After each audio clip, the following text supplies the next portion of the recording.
Well, hello there, I'm Detroit. This drawing is a three-parter.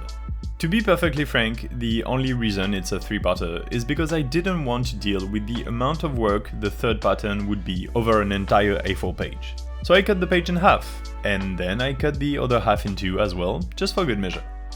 Stick until the end to see all three patterns and yada yada, and subscribe. Anyway, I'm using a Bristol board piece of paper, so it's kinda thick and not very grainy. I like the combo of it with the ink of a rotring isograph because it doesn't bleed through and the page is thick enough to not curve from the amount of ink I'm pouring onto it. The first pattern is a bit of a warm-up because it's a quick one. It's a small piece of paper, so it makes sense. This is an assortment of spirals densely packed together. They are not necessarily the same size, so the pattern isn't uniform with a symmetry or something. Where there's room, there's a spiral, and that's essentially all about it. This type of pattern makes me think of two things. Either a bed of roses, like flowers seen from above in a bouquet or something, or it makes me think of the hair/head adornments you find on Buddhist statues or old Persian sculptures. You know, the tiny spirals that make curly hair? What does that make you think of? Like, imagine taking this picture and zooming out, what would you see? A Buddha statue? Roses? Let me know in the comments. The second drawing is much less dense than the first one, and the third, which will be revealed in a couple minutes, so stay around and give me watch time. The second drawing is a pattern I've come to affectionately call Wi-Fi noodles, because it's a mix between noodly lines, the S shapes, and concentric arcs like the Wi-Fi symbol, one dot with C shapes.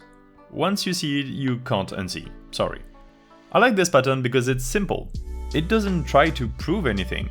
It's not complex, and there is nothing hidden. It's just there. Like, there is no depth to it, no three-dimensionality. Even the first pattern, you can see variations in density here and there that pop out a bit more, so you have to be careful drawing it. The Wi-Fi pattern, the only real rule is that the lines shouldn't touch. The whole time it is pure meditation to draw until the piece of paper is filled. It's nice to have that sort of drawing sometimes, especially when considering what the third drawing is like. Completely opposite. Because yeah, I think it's time to talk about the beast, the third drawing, which I want to title for once. I thought of the name Asphodel for it, which I can talk about a bit later. The pattern for this third drawing, in my mind, is like the visualization of a sound wave, or a frequency spectrum with peaks. Yeah, this is what I imagine, but 1,000 of them on top of one another. This pattern is very hard to draw, and it's the opposite of the previous one in terms of being meditative and easy on the mind. Because of the nature of the peaks varying in height, you always have to accommodate and draw around what you've already drawn on a previous line. Another aspect that also needs constant attention is the overall orientation of the lines. I really wanted the shape to evoke a large hole, like the horn part of a trumpet. A curved cone, if you will, which means taking the pattern that is normally a straight line and curving it ever so slightly and keeping the curve coherent with each subsequent pass. Usually I don't sketch a lot for abstract doodles, and when I do, it's only a couple lines for composition purposes or the overall shape. Here I had to draw the curves with pencil to make sure I would have a guide to follow. Also, to not forget about the blobs. The big blobs were a late addition into the idea I had for this drawing. I won't lie and say I wasn't motivated by the fact big blobs meant less tiny peaks to draw. In turn, the blobs can be thought of as souls either leaving or entering the space formed by the hole. Oh yeah, I guess I should explain that, huh?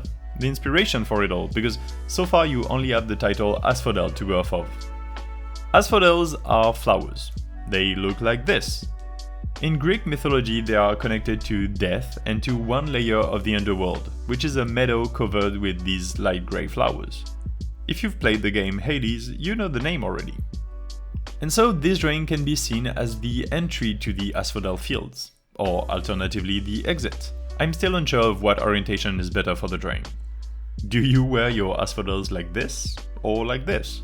Let me know in the comments.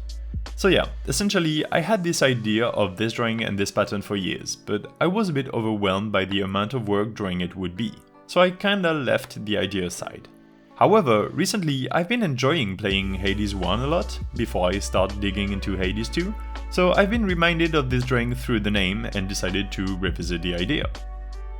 And just so you know, I was absolutely right to be a bit overwhelmed, since even with only half an A4 page and a lot of large blobs, all the tiny asphodel flowers still took 4 hours.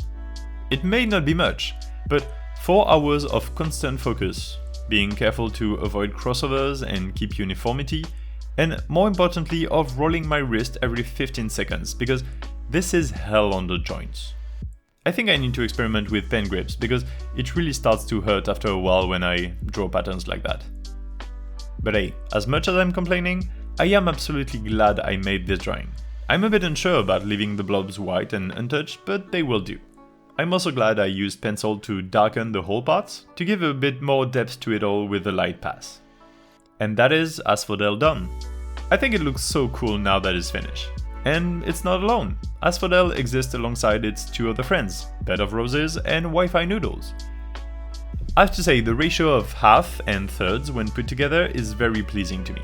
The only tiny gripe I have with it all is that the second pattern isn't as dark as the others, which makes the whole page less balanced, but that's alright. Oh, and I guess another gripe is that you still haven't liked the video or subscribed to my channel, and that should be illegal. To make up for it, do it now and go to my Instagram to like the drawings I posted. If you don't, I don't think we can be friends anymore. If you do, yay, you're my bestie now and forever. In both cases, I'll see you soon in the next video. Bye!